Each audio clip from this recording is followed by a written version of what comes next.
Project Congress పై కుట్ర చేసింది. 2022లో పెద్ద వరదలు వచ్చినా దానికి ఏం కాలేదు. ఎలక్షన్ మూమెంట్లో కొంచెం కుంగింది. ఇప్పుడు చూడండి జలాశయం బాగా నిండింది.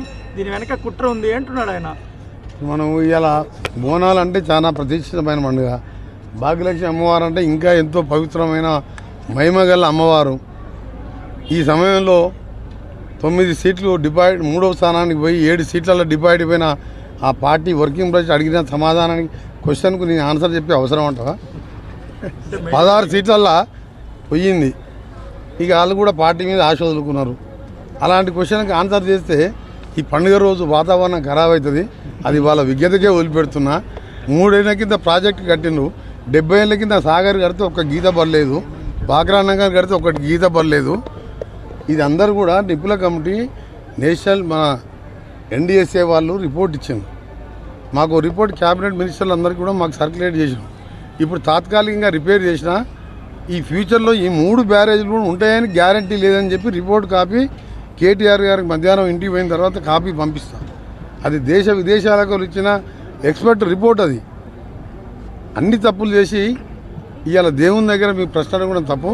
ఆ తప్పు అయిపోయింది. మాది పొరపాటున కట్టాం.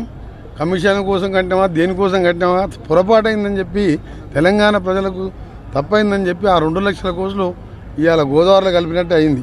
ఆ 2 లక్షల కోట్లు ఉంటే ప్రతి ఒక్కరికి ఇందిరమ్మ ఇల్లు కడుతుంటే ప్రతి ఒక్కరికి ఉపాధి. ఆయన చెప్పిన నిన్న 3116 ఇస్తా అని చెప్పి నిరుద్యోగుల పుస్తకం మేము 3000 అన్నాం. 3116 అన్నాడు.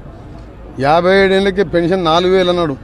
ఏమి ఇయ్యలే. ఇవాళ మేము చెప్పిన 6 పాయింట్లలో మీ కరెంట్ బిల్ వస్తుందా? మీకు 0 బిల్ వస్తుందా? మీకు 1000 రూపాయలు వస్తుందా? మరి గట్టిగా చెప్పరాదు నువ్వు. మరి అమ్మవారి దగ్గరనే కరెక్ట్ అబద్ధాలు. మరి హరీష్ రావు గారు ఆ పాయింట్ చెప్పారు. నెలకు 1000 రూపాయలు అంటే సంవత్సరానికి 12,000 మిగిలిచ్చినాం కదా.